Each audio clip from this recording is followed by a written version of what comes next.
Last year मैंने एक video बनाया था and it change the life of all class 9 students.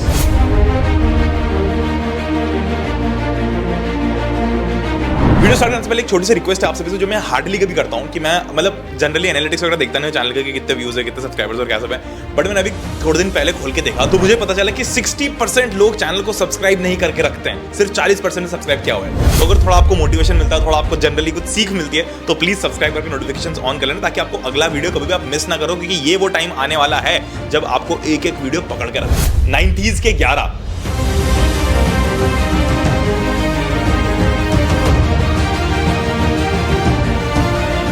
ये वो सीरीज है जो YouTube के ऊपर पहली बार क्लास 9 स्टूडेंट्स के लिए की जा रही है। 11 मतलब कि मैं 11 वीडियोस इस साल में जो बचे हुए साल है उसमें डालने वाला हूं, जो कि आपकी क्लास 9 को चेंज करने वाला है। अब मैंने ये नाम पहले ही क्यों दे दिया है, ताकि आप लोग एक एक वीडियो के साथ हुक्ड रहो। ऐसा नहीं कि भैया आज का एक वीडियो देखो फिर अगले वीडियो के लिए छोड़ के चले गए। आप लोगों को अगले 11 वीडियोस रेगुलरली देखते रहने हैं, क्योंकि वो आपकी क्लास 9 को स्टेप बाय स्टेप पूरी तरीके से चेंज करने वाले हैं। अब इन 11 वीडियो की सीरीज में से जो पहला वीडियो वो तो आप यहां पर देख रहे हो, और जो दूसरा वीडियो है वो आपकी पूरी क्लास 9 को पूरा परिवर्तित करने वाला है। और वो वीडियो कहां आएगा? वो आएगा इस नए चैनल के ऊपर।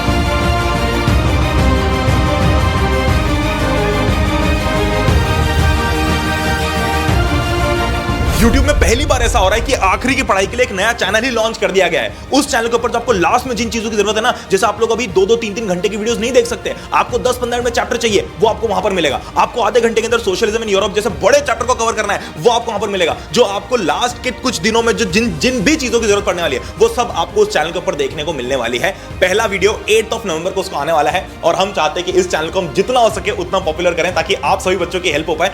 आखिरी के 60 दिन 70 दिन जो बचे हुए हैं आपके, उसमें ये चैनल आपकी जो पूरी क्लास 9 की जर्नी उसको बदल देगा। तो मेक श्योर कि अभी इस वीडियो को पॉज करो, डिस्क्रिप्शन में लिंक है, खोलो उसको, इस चैनल को सब्सक्राइब करो, नोटिफिकेशन ऑन जरूर कर लेना, ताकि आपको जब पहला वीडियो आए तो आपको समझ आ जाए कि भैया वीडियो आ गया है। और इस चैनल के ऊपर भी जो सारे वीडियोस हैं उनके लिए आप नोटिफिकेशंस ऑन रखना। बट पढ़ ले 9, 10 ये जो हमने चैनल लॉन्च किया है, ये आपकी आखिरी के 2-3 महीने की पढ़ाई को पूरी तरीके से चेंज कर देगा। Now coming back to this video, अब जो आपके पास में टाइम बचा ना 60-70 दिन का, जो आपको पढ़ ले 9, 10 पे भी देखने को मिलेंगे वीडियोस, यहां पर भी देखने को मिलेंगे, तो ये टाइम आपका सबसे क्रूशियल टाइम है। और अब आप मान के चलो कि आपका समय खत्म हो चुका है। अगर आपने अभी तक नहीं पढ़ रखा था तो अब आपका कोई भी चांस नहीं बनेगा। अगर आप आज से स्टार्ट नहीं करोगे तो आप बिल्कुल पूरी तरीके से बर्बाद हो जाओगे। क्या लगा तुमको? प्रणय भैया भी बाकी जैसे डराने लग गए, भैया अब तो कुछ नहीं हो सकता।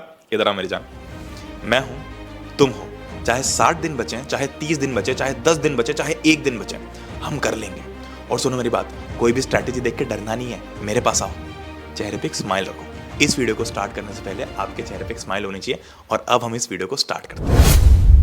इस टाइम पे क्या नहीं करना है वो ज्यादा इंपॉर्टेंट है एज कंपेयर टू क्या करना है। तो सबसे पहले तो लिस्ट डाउन कर लेते कि क्या क्या नहीं करना है, जो आप लोग ज्यादा दिमाग लगाओगे करने जाओगे। बट आपको अपना दिमाग नहीं लगाना है, जो दिमाग मैं दे रहा हूं वो लगा लो मेरी जान। इस टाइम पे बैठ के एसएसटी के एनसीईआरटी रीड करते मत बैठना मेरी जान। तुम सोच रहे हो भैया सब लोग तो एसएसटी के एनसीईआरटी रीड करने का बोलते हैं कि एनसीईआरटी रीड कर लो, उसमें कहीं से भी क्वेश्चन आता है। अभी तुमको लगता है कि तुम्हारे पास में ये इतना बड़ा संताप जो है, इतना बड़ा तुम्हारा जान ले लेने वाला चैप्टर तुम रीड कर पाओगे? अभी किसी भी हालत में अगर तुम एनसीईआरटी रीड करने बैठ भी आते हो ना, तो उससे तुम्हारी प्रोडक्टिविटी इंप्रूव नहीं होगी। मैं तुमको बताता हूं बेसिकली एनसीईआरटी रीड करने का बोलते क्यों। उसका रीजन ये है कि भाई मान लो कि ये लाइन है, यहां से क्वेश्चन आ गया कि भाई बोल्शेविक पार्टी का फलाना नाम क्या चेंज कर दिया था, रशियन बाद में नाम चेंज करके क्या कर दिया था। अब ये ढूंढने के लिए तुमको पूरी एनसीईआरटी रीड करने में कितना टाइम लगेगा, और तुमको लगता है कि तुम एक बार एनसीईआरटी रीड करके ये चीज याद रख पाओगे कि यहां क्या लिखा हुआ है? पॉसिबल ही नहीं है। वो एनसीईआरटी रीड करना तब जायज होता है जब तुम्हारे पास में टाइम है, तुम एनसीईआरटी रीड करो, उसके बाद में 2-3 बार रिवाइज कर लो, इसको अंडरलाइन कर लो, फिर यहां बैठ के पढ़ लो। इतना टाइम है नहीं है, तो एनसीईआरटी रीड करते मत बैठो। क्या करना है इसकी बजाय, वन शॉट देख लो। जो मैंने शुरू में आप लोगों को चैनल बताया उस पर सारी चीजें आएंगी, जिसमें आपको पूरा का पूरा इंतजाम किया जाएगा कि कैसे आप 15-20 मिनट, 1 घंटे, आधे घंटे के अंदर अंदर हम ट्राई करेंगे कि इस टाइप के बड़े चैप्टर्स को भी कवर कर लें और सारी इंपॉर्टेंट चीजें कवर कर लें। तो इन चीजों को, ऐसे रिसोर्सेज को यूज करो। ऐसे मत करते बैठो कि भैया एनसीईआरटी रीड करेंगे हम तो ईगो सेटिस्फाई करने के लिए। हमको हमेशा हर चीज को रिटर्न ऑन इन्वेस्टमेंट के हिसाब से देखना है। पहले अगर तुम लोग एनसीईआरटी रीड करने में 2 घंटा लगाते हैं और उसके बाद में तुम सारी चीजें कर लेते हो, तो तुम्हारे पास में टाइम था। अब अगर तुम बैठ के 2 घंटे एनसीईआरटी रीड कर रहे हो, इस 2 घंटे में एनसीईआरटी रीडिंग करने की बजाय अगर तुम कुछ और करते हो, मान लो तुम इस बीच में नोट्स देख लेते हो, इस बीच में मैं जो 30 मिनट में अगर कुछ पढ़ा रहा हूं या मैंने कुछ ऐसे रिवीजन दिया वो कर रहे हो, इस बीच में जो मैंने तुम लोगों को मटेरियल दिया वो कर रहे हो, तो ये सारी चीजें भी तुम कर तो 2-2.5 घंटे में लोगे। बट इस चीज से तुम्हारे मार्क्स कितने इंप्रूव होंगे? करीब करीब 80 से 90% मार्क्स इंप्रूव होंगे। इसको करके कितने इंप्रूव होंगे? सिर्फ 20 से 30% इंप्रूव होंगे, क्योंकि आप भले एनसीईआरटी रीड कर लोगे बट आप याद नहीं रख पाओगे, तो कोई मतलब नहीं उसका अभी इस टाइम पे। तो ये करना है कि ये करना है, तुम्हारी चॉइस है। दूसरी प्रॉब्लम ये है कि बच्चों को लगता है कि अब मैं एनसीईआरटी का एक एक क्वेश्चन सॉल्व करूंगा। वो सही है, एडवाइजेबल है, मैं खुद एडवाइस देता हूं डे 1 पे जब आप पढ़ना स्टार्ट करते हो। तो बट अभी क्या हमारे पास मिलता टाइम है कि हम एक एक क्वेश्चन करते बैठे। देखो समझ लेते हो भी एनसीईआरटी खोल के। अब मान लो तुमने ये क्वेश्चन किया, ये क्वेश्चन किया। अब अगर तुम वापस से ये 3 4 5 वाले क्वेश्चन करते हो, मतलब आप एक्चुअली लेजिट सॉल्व करते हो। मैं तुम लोगों को, अगर तुम्हारे पुराने वीडियोस खोल के देखोगे, मेरी स्ट्रेटजी ऐसी नहीं होती कि मैं उस बैठ के आगे और तुम लोगों को एक एक ज्ञान पे ले जा रहा हूं। ये देख लो, तुम लोगों को अगर चाहिए तो ये मेरे स्क्रिप्ट के ड्राफ्ट्स होते हैं। ये सारी चीजें मैं रिसर्च करके बनाता हूं, इसलिए मेरा हर वीडियो भले ही एक आए बट बाकियों के 10 के बराबर होता है। मेरे को कोई रोज नई स्ट्रेटजी और हफ्ते स्ट्रेटजी डालना मेरे लिए ये इंपॉर्टेंट नहीं कि मैं हर हफ्ते वीडियो डालूं। मेरे लिए ये इंपॉर्टेंट है कि जिस दिन मैं वीडियो डालूं वो ऐसा वीडियो हो कि बाकियों के एक एक महीने की वीडियोस के बराबर हो। अब देखो, मान लो कि मैं बैठ के ये सारे क्वेश्चंस भी सॉल्व करता हूं, है ना। आपको क्या लग रहा है भैया एक एक्सरसाइज सॉल्व करनी है, इसमें कितना टाइम लगेगा? मान लो छोटी सी एक्सरसाइज है, लेट्स से फॉर एग्जांपल कि 40 मिनट्स ले रही है ना, कि अगर मैं इसका एक एक क्वेश्चन पूरा सॉल्व करने बैठूं तो अगर मैं उसकी बजाय 2 क्वेश्चंस करूं, कंसेप्ट समझ लूं और बचे हुए 3 को ओरली कर लूं, बचे हुए 3 को मैं ओरली कर लूं, तो इसमें मेरा टाइम लगेगा करीब करीब मान लो 25 मिनट। अब कहने को तो भैया मेरे सिर्फ 15 मिनट बच रहे हैं, बट ये 15 मिनट को जब आप मल्टीप्लाई करोगे ना 10 चैप्टर्स में, तो ये 150 मिनट बचेंगे। जब आप इसको हर एक चैप्टर में आगे आगे मल्टीप्लाई करते जाओगे तो आपका टाइम और बचता जाएगा। अब भैया क्या इसका मतलब ये है कि मैं सारे क्वेश्चंस ना करूं? देखो ये नहीं कह रहा मैं, ठीक है। सब लोग आप लोगों को बोलेंगे कि सारे क्वेश्चंस करना, तो भैया आप हमको उल्टा ज्ञान को दे रहे हो। मैं बताता हूं क्यों। क्योंकि हमको ना एक चीज ध्यान रखनी है, हमको मास्टर ऑफ वन नहीं बनना, हमको जैक ऑफ ऑल बनना है। अभी इस टाइम पे आपको पॉलिनोमियल्स चैप्टर में आप बिल्कुल धुरिंदर हो गए। क्या आप वो चाहते हो, या फिर आप ये चाहते हो कि आप पॉलिनोमियल के साथ में 5-6 चैप्टर्स और कर पाओ जिसमें आप जैक हो सबके, भले आप किसी एक के मास्टर ना हो बट आप सबके जैक हो। मान लो पॉलिनोमियल चैप्टर 5 मार्क्स का एग्जाम में फॉर एग्जांपल, है ना। अब मैं कहता हूं कि इसको आपने पूरा नहीं किया, मान लो आपने इसको 3 मार्क्स जितना कर लिया। अब आपने 3 मार्क्स जितना इसको करके आगे के 3 चैप्टर्स और कर लिए, तो आप 9 मार्क्स वाली सिचुएशन में पहुंच गए। तो 5 मार्क्स बेटर है, 9 मार्क्स बेटर है एनी डे। ऑब्वियस बात है, ज्यादा मार्क्स हमेशा बेटर है, बट इसका मतलब ये नहीं कि हम क्वेश्चंस को छोड़ दें। मैं बताता हूं उसको करना कैसे। हर एक क्वेश्चन को जब आप सॉल्व करने बैठोगे, फॉर एग्जांपल हम अगले एक्सरसाइज पे जंप करते हैं, जैसे अभी वाली एक्सरसाइज कर रहे हैं, तो आपको एक एक क्वेश्चन सॉल्व करना है, मतलब ओरली सॉल्व करना है। पहले तो आप 1-2 क्वेश्चंस लिख लो, है ना। अब आपको समझ में आ गया कि भैया ये वाली चीज जो है वो ऑलमोस्ट पूरी तरीके से सिमिलर है, तो आपने इस पर टिक मार दिया, इस पर टिक मार दिया। अब आपको लगा भैया ये LX + M ये क्या नई चीज आ गई, तो आपने इसके ऊपर एक सर्कल मार दिया। इस टाइप के जो अलग क्वेश्चंस होते हैं वो जरूर सॉल्व कर लो, जो सेम दिखना है। बिल्कुल ऐसा लग रहा है कि भैया बस P of X में हमको वैल्यू रखनी है और वो वैल्यू रख के आंसर निकाला, तो बस इतना फुद्दू काम तो हम कर ही सकते हैं। तो इन टाइप के क्वेश्चंस में लिख के दिमाग मत ज्यादा टाइम वेस्ट करो, मतलब लिख के दिमाग मत खराब करो, उसको ओरली सॉल्व करो, आगे बढ़ो। बट ये जो इस टाइप के नए क्वेश्चंस आ गए, अलग टाइप का कोई क्वेश्चन आ गया, या फिर मान लो ये वाला क्वेश्चन आ गया कि भैया इसको रियल नंबर्स है कि नहीं, इसमें 0 निकालना है, तो इस टाइप के क्वेश्चंस को आप एक बार करते चलो, ठीक है। हर एक क्वेश्चन को लिख के पूरा सॉल्व करने का टाइम नहीं, वो पहले टाइम था, अब वो करते मत बैठना। अब मैथ्स में RDRS अग्रवाल छोड़ दो, मत पकड़ो। एनसीईआरटी किताब इज मोर देन सफिशिएंट, उस पर पूरा फोकस करो और कोई दूसरी रेफरेंस बुक करते मत बैठना। अगर इस टाइम पे अगर आपको कोई बुक सॉल्व करनी है तो आप प्रैक्टिस वाली बुक सॉल्व करो जिसमें आपकी एक्चुअली प्रैक्टिस हो रही हो, क्योंकि आपके एग्जाम्स आने वाली है। तो आई वुड रिकमेंड कि इस टाइम पे आप सैंपल पेपर की किताबें ले लो। अब जैसे मैं पर्सनली रिकमेंड करता हूं कि आप ओसवाल के सैंपल पेपर्स यूज कर सकते हो, या फिर आपको जो भी मार्केट में मिल जाए, जो भी आपको सबसे बेस्ट लगता है, वाली सैंपल पेपर की बुक यूज कर सकते हो। मैंने अपने टाइम पे, मतलब मेरे टीचर्स ने मुझे सैंपल पेपर जब बोला था तो बोला था कि ओसवाल की खरीद के आ जाओ, क्योंकि उस टाइम से चलती आ रही है। तो मेरा तो बचपन का खुद का ट्रस्ट भी है। बाकी आपको जो सबसे बेस्ट लगती है, आपके टीचर्स जो रिकमेंड करते हैं, आप वाली बुक लेना। अब मैंने चूंकि 5-7 बुक्स कंपेयर कर रखी है, इसलिए मुझे इसके अंदर सही चीज लगती है कि आप लोगों को हर चैप्टर के पहले इस टाइप के फ्लो चार्ट दिए हुए हैं और उसके बाद में क्वेश्चंस दिए और सारी इंपॉर्टेंट चीजें इसके अंदर दे रखी हैं। तो सैंपल पेपर प्रैक्टिस करना जरूरी है एज कंपेयर टू किसी भी RDRS शर्मा या कोई सी भी ऐसी बुक को रिपीटेडली सॉल्व करना। अब इस टाइम पे हमें क्या क्या करना है, उसके लिए आप लोगों को मैंने कुछ पीडीएफ दी डिस्क्रिप्शन के अंदर, उनको डाउनलोड करके प्रिंट आउट निकाल के लाना है। उनकी सॉफ्ट कॉपी से काम मत चलाओ। जैसे सबसे पहले तो मैंने आप लोगों को एक मंथली प्लानर दिया हुआ है, जिसमें आप लोगों को यहाँ पर सबसे पहले मंथ लिखा हुआ है और इसके आगे आप लोगों का पूरा एजेंडा लिखा हुआ कि इस महीने में आपको क्या क्या करना और क्या क्या आपका टारगेट और क्या क्या आपने अचीव किया। रोज इसमें इतनी जगह है कि आप अपना टारगेट यहाँ पर भर पाओ कि आपको फिजिक्स का पहला चैप्टर करना तो P1 P2 P3 इस टाइप से भर पाओ। और दूसरी जो सबसे इंपॉर्टेंट चीज है वो आपको ये जो प्रायोरिटी वाइज चेकलिस्ट मैंने दी है, इसमें आपको चैप्टर्स भरने हैं। जो आपके सबसे वीकेस्ट है वो आपको सबसे ऊपर करना है और जो आपके सबसे स्ट्रॉन्गेस्ट है आपको सबसे नीचे लिखना है। तो आपको इसको अपने सामने चिपका के रखना है। आपको रोज दिखेगा कि आपके कौन कौन से चैप्टर वीक हैं जो आपको रेगुलरली सॉल्व करने हैं। और हर चैप्टर को करने के लिए आपको सिर्फ और सिर्फ एक चीज का यूज करना है, जो कि है मेरी फ्लो शीट। इस फ्लो शीट को मैंने अपडेट कर दिया है आखिरी के 60 दिनों के हिसाब से। इसकी भी प्रिंट आउट निकाल के अपने सामने चिपकाओ कि आपको आप किसी चैप्टर को कंप्लीट कब कहलाओगे, जब आपने ये सारी चीजों पे टिक लगा लिया। तो मेक श्योर कि आप ये वाली चेकलिस्ट को भी अपने पास लेके आओ। और एक प्रिंट आउट जो आपको और लेके आनी है वो है इस पेज की, क्लास कंट्री टॉपर। यहां पर आपको अपनी क्लास का नाम लिखना है, यहां पर अपना नाम लिखना है और यहां पर आपकी सिटी का नाम लिखना है। ये मैनिफेस्टेशन कार्ड है। अगर आप लोगों को शर्म आती है इसको सामने चिपका के रखने में, तो इसको फोल्ड करके अपने पेपर के अपने ड्रॉर के अंदर रख लो और इसको रोज पढ़ते रहना। ये आपका रिजल्ट एक्चुअली इंप्रूव करेगा, कुछ और नहीं करेगा। अगला टॉपिक आपकी दिनचर्या के ऊपर है। कहने को तो मैं इसके ऊपर अलग वीडियो बना सकता हूं, बट मैं इस वीडियो के अंदर इसलिए बना रहा हूं क्योंकि मैं लास्ट 60 डेज का आपको मास्टर प्लान बताना चाहता हूं। जब मैं वीडियो में बोल रहा हूं कि एक मास्टर प्लान है, इसका मतलब इसके अंदर सब चीजें इंक्लूडेड है। ऐसा नहीं कि भैया आधी चीज दे रहे, आधी चीज उस वीडियो में, आधी चीज अलग वीडियो में। अगर मैं मास्टर प्लान बोल रहा हूं तो इसके अंदर हर एक चीज मेक श्योर करूंगा कि आपको सब चीजें एक ही वीडियो में मिले। मेरे को 10 वीडियो नहीं बनाने, मेरा एक वीडियो का टारगेट है जो 10 के बराबर हो। ठीक है, तो सबसे पहले तो आप लोगों को जब भी टाइम टेबल बनाना हो, इस टाइम पे जो भी चीज आपको करनी है, तो आपको लिस्ट डाउन करना है रेगुलर्स को अपने, कि भैया अपने रेगुलर्स क्या क्या है। रेगुलर्स का मतलब क्या है भैया, जैसे अपने स्कूल जाने के रेगुलर है ना, अब स्कूल जाने का जो टाइम है वो आपका फिक्स है। इस टाइम को फिक्स कर दो अपने टाइम टेबल के अंदर, भैया मुझे पता है कि मुझे 8 से लेके 2 बजे तक स्कूल जाना है। दूसरा आपका रेगुलर आपको फिक्स करना है आपका वेकिंग, आपका जो वेकिंग टाइम और जो स्लीपिंग टाइम है वो। अब इसमें वेकिंग टाइम और स्लीपिंग टाइम को अगर आपको डिसाइड करना है तो उसके लिए आपको वेकिंग टाइम डिसाइड करना पड़ेगा। सब लोग बोलते हैं भैया 8 बजे स्कूल जा रहे हो तो 7 बजे उठोगे, बट ऐसा जरूरी थोड़ी है। किसी का स्कूल दूर हुआ तो 6 बजे उठेगा, किसी का स्कूल पास हुआ तो भैया 7 बजे उठेगा, कोई सुबह नहा के नहीं जाता तो 7:30 बजे उठेगा। तो कहने का मतलब ये है कि भैया ये चीज तो आप फिक्स कर दोगे सब बच्चों के लिए, बट कौन बच्चा कब उठेगा वो मैं डिसाइड नहीं कर सकता, वो कोई भी डिसाइड नहीं कर सकता। तो ये आपको डिसाइड करना है कि भैया मुझे कब उठना है। अगर आपको ये बात पता है कि भाई मुझे 6 बजे उठना ही उठना है, गिरी पड़ी हालत में, किसी भी हालत में स्कूल जाने के लिए मैं 6 बजे उठता हूं, तो इस टाइम को फिक्स कर लो। इसमें 7 माइनस कर दो।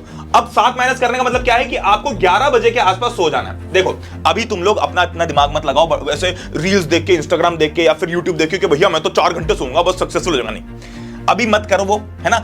आज से लेके 5-6 साल बाद जब लोग 21-22 साल के होते हैं ना, तो वो नींद के लिए तरस जाते हैं, वो गोलियां खाते नींद की। तो आज जब नींद नसीब हो रही है तो ले लो। ये जो एज है ना, इसमें जो नींद नसीब हो रही है ना, ये आपका गिफ्ट है। जो आपको लग रहा है ना अरे नींद ही तो है, नहीं आती भाई लोगों को नींद। दवाइयां लेके भी नींद नहीं आ रही है लोगों को। मेरी एज के लोगों को भी नहीं आ रही। मैं तुमसे तो थोड़ा सा ही बड़ा हूं, तुम्हारा भाई ही हूं एक बड़ा। मेरी एज के लोगों को भी नींद नहीं आ रही है। तो ये समस्या आते आगे तो अभी मिल रही है, तो इसको लूट लो।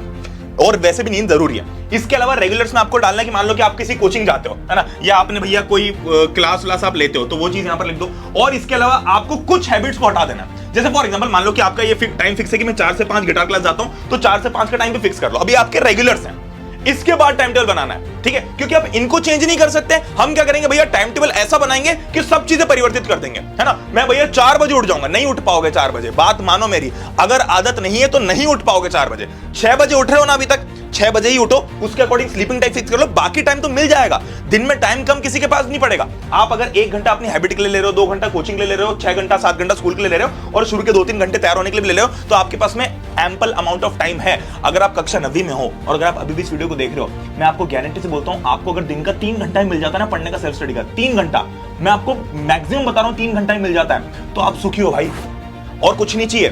3 घंटा is more than sufficient even in the last 60 days, I guarantee you. अब इस स्टेप में सबसे बड़ी प्रॉब्लम होती है कि भैया हमको स्कूल का असाइनमेंट करना है, स्कूल का होमवर्क करना है, कोचिंग होमवर्क करना है, फलानी डीपीपी करनी है, ये करना है, वो करना है। तो इन सब के लिए आप मेथड ऑफ कंटिन्यूएशन फॉलो करो। इसका मतलब क्या है भैया, आप स्कूल में हो, मैक्सिमम टाइम तो यही ट्राई करो कि आप स्कूल में बैठे बैठे स्कूल का काम कर लो। जो थोड़ा बहुत ब्रेक मिलता है 5-10 मिनट का, वहीं पे चुरा चुरा के होमवर्क कर लो। दूसरी क्लास चल रही है, बोरिंग क्लास से नीचे होमवर्क, सब काम किए मैंने। टिफिन खाना स्कूल के अंदर, वो मैंने किया हुआ है। स्कूल के अंदर होमवर्क करना, अगले पीरियड के अंदर जिस टीचर ने होमवर्क दिया था हमने नहीं किया, तो पिछले पीरियड में लास्ट में नीचे बेंच के नीचे बैठ के वो होमवर्क कर रहे हैं कि भैया पता नहीं क्या होगा, किसी की कॉपी ताड़ ली और उससे कर रहे हैं, कोई कॉपी नहीं दे रहे तो बैग में से चले, सारे खटकर मैंने कर रखे। तो ये कर लो, ये खटकर आपके काम के और या खटकर आपको अच्छे भी लगेंगे, बाद में आपकी यादें भी बनती हैं इससे।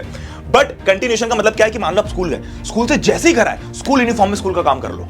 ये चीज आपकी इतनी इफेक्टिव होगी ना, मान लो आपको आगे चल के किसी चीज को करने में 1 घंटा लगता है, किसी होमवर्क को करने में, आप जब कंटिन्यूएशन फॉलो करोगे ना तो आपको चीज 40 मिनट में हो जाएगी, 30 मिनट में हो जाएगी। आप स्कूल से जैसे ही आ रहे हो, स्कूल ड्रेस चेंज किए बिना स्कूल का काम करने लग जाओ। अब अगला है कि हमको रोज कौन सी चीजें करनी, तो मैथ्स आपको 40 मिनट रोज एनी हाउ प्रैक्टिस करना है। अगर आप हाफ ईयरली उसके पहले 60-70% की कैटेगरी वाले बच्चे थे, तब तो आपको 40 मिनट करना ही करना है। अगर आप 80-90% वाली कैटेगरी के थे, अगर आप धुरंधर हो मैथ्स के अंदर, तो आप इस टाइम को कम कर सकते हो, बट रोज करना जरूरी है। और दूसरी चीज, एसएसटी और साइंस को अकॉर्डिंग टू टाइम करना है। इसका मतलब क्या है, इसका मतलब मैं आप लोगों को अगेन मेरी जो ये रिसर्च होती है, इससे एक बड़ी इंपॉर्टेंट साइंटिफिक चीज बताने वाला हूं कि 2 टाइप के चैप्टर्स होते हैं। 2 टाइप के चैप्टर्स होते हैं, एक होते हैं टेकिंग इन और एक होते हैं लेटिंग आउट। टेकिंग इन वाले चैप्टर्स वो होते हैं जिसमें आप चीजें सिर्फ और सिर्फ अपने दिमाग के अंदर भर रहे हो, जैसे सोशल साइंस। और लेटिंग आउट वो होता है जिसके अंदर आप प्रैक्टिकली चीज को अप्लाई कर रहे हो, जैसे कि मैथ्स हो गया या फिजिक्स या न्यूमेरिकल्स हो गए। अगर आप रात में जो आपका सोने वाला टाइम है, मान लो कि आपका टाइम सोने वाला 11 बजे का है ना, आप 11 बजे सो रहे हो, आपका फिक्स है। अब अगर आप बैठ के 10 बजे मूर्खों की तरह एसएसटी पढ़ने बैठ गए, है ना, तो होगा क्या? पहली बात तो एसएसटी जनरली जब आप खुद पढ़ रहे हो, तो अगर आप मेरे वीडियो देख रहे हो तो आपको मजा आएगा बहुत, बट अगर आप खुद पढ़ रहे हो तो आपको थोड़ी वो चीज बोरिंग लगेगी। और उसके साथ साथ जो आप याद कर रहे हो ना, यहां पर आपको सिर्फ टेकिंग इन करना, आपको एसएसटी अप्लाई तो करना नहीं, सिर्फ और सिर्फ याद करना है। जब मैं बैठ के ये चीज याद कर रहा हूं, तो मेरे को अपने आप नींद आएगी, और वो नींद में भले ही मुझे लग रहा है कि मैं पढ़ रहा हूं, बट आप पढ़ नहीं रहे हो। मेरे पापा मुझे एक चीज बोलते थे कि बेटा एग्जाम टाइम में तू 2 काम कर ले, या तो तू पढ़ ले या सो जा, और कुछ मत कर। वो बोलते थे कि तुझे नहीं पढ़ने का मन हो रहा है, नहीं पढ़ाई हो रही है, सो जा। सोना is much more important than just making yourself feel कि आप पढ़ रहे हो।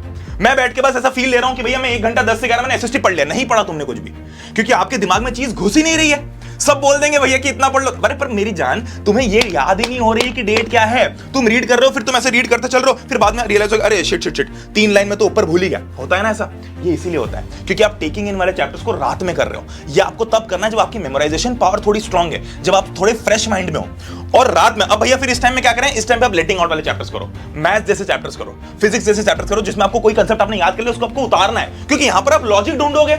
लॉजिक तो आपका दिमाग रात में आपको नींद से उठाए तो भी कर लेगा। भाई मैं रात को आपसे पूछूं कि बताओ फ्रेंच रेवोल्यूशन कब हुआ था, एक बार को आप कंफ्यूज हो जाओगे, बट अगर मैं रात में आपसे पूछूं कि पॉलिनोमियल्स के अंदर आपने ये वैल्यू रखी तो क्या आंसर आएगा, अगर आपको कंसेप्ट पता है तो आप वो आंसर दे पाओगे, क्योंकि आपको लेट आउट करना है यहां पे चीज को। तो इसलिए रात के टाइम में सिर्फ वो चीजें करो जो आपकी एप्लीकेशन बेस्ड हो। अब लास्ट में, अगर आप लोगों ने अभी तक इस चैनल को सब्सक्राइब नहीं किया जो हमने नया बनाया है, तो ये चैनल अभी तक का सबसे रेवोल्यूशनरी चैनल होने वाला यूट्यूब के ऊपर। हमने जो भी चीजें की है हम वो करने में पहले रहे हैं। सबसे इंटरेस्टिंग, सबसे खतरनाक और सबसे हाई क्वालिटी की चीजें जो हमने की है वो पढ़ नहीं की है आज तक यूट्यूब के ऊपर। क्लास 9 पे फोकस करना सबसे पहले हमने स्टार्ट किया, क्लास 10th पे एक अलग तरीके का कंसेप्ट डालना वो हमने किया। तो वो सारी चीजें अब इस चैनल के ऊपर भी होने वाली है। ये चैनल भैया अलग क्यों? क्योंकि ये डेडिकेटेड है सिर्फ और सिर्फ आपकी आखिरी की 60-70 दिन की प्रिपरेशन के लिए। जो अब आपके आखिरी के कुछ दिन बचे ना, उनकी प्रिपरेशन के लिए हमने स्पेसिफिकली एक नया चैनल बनाया है। तो इस चैनल के ऊपर आप लोगों को भैया 10 मिनट में कोई लेक्चर कंप्लीट हो रहा है, 30 मिनट में आपको सोशल इंजीनियरिंग से बड़े चैप्टर का एक कोई रिवीजन मिल रहा है, और आपको एनिमेटेड चीजें, बहुत सारी चीजें इस चैनल के ऊपर आने वाली है। तो ये चैनल सिर्फ फोकस्ड है आपके आखिरी के 2-3 महीनों की प्रिपरेशन के ऊपर। पहली बार ऐसा हुआ है कि सिर्फ लास्ट की प्रिपरेशन को फोकस करने के लिए एक पूरा ही नया चैनल बनाया यूट्यूब के ऊपर, और वो हमने किया है। तो मेक श्योर कि आप इस चैनल को सब्सक्राइब करो, और हम लोग मिलते हैं इस चैनल के ऊपर 8 नवंबर को इस सीरीज के अगले एपिसोड के साथ में, जो आप लोगों को इस चैनल के ऊपर देखने को मिलेगा। तो मेक श्योर कि आप सब्सक्राइब करके रखो, उस चैनल पे जाओ, और मिलते हैं हम लोग नेक्स्ट वीडियो के अंदर यहां पर। तब तक के लिए goodbye, take care, love you all, जय हिंद, वंदे मातरम। और एक बात सुनो लास्ट में, टाइम कम बचा है ना, कर लेंगे। मैं खड़ा हूं मेरी जान, चिंता मत करना। चाहे 60 दिन बचे, चाहे 10 दिन बचे, चाहे 2 दिन बचे, 1 दिन बचे, 1 घंटा बचे पेपर को, मैं खड़ा हूं, अपन कर लेंगे, टेंशन मत लो। ये लोगों की बातों में डरना नहीं आके कि अरे अब तो टाइम खत्म हो गया, अब नहीं पढ़ा तो ये हो जाएगा। पढ़ना है, मेहनत करनी है, बट दिमाग ठंडा रखना है, ठीक है? बहुत लोड है इस दिमाग के ऊपर, कितना दोगे? और यार कर लेंगे आराम से। मैं बैठा हूं ना, ये सारी मेहनत बैठ के मैं कर रहा हूं, ये सारी किताबों वाली ये सारी मेहनत बैठ के मैं कर रहा हूं। तो मैं सिर्फ इतनी मेहनत करनी कि जो मैं बोलूं वो सुन लो, ठीक है? Love you.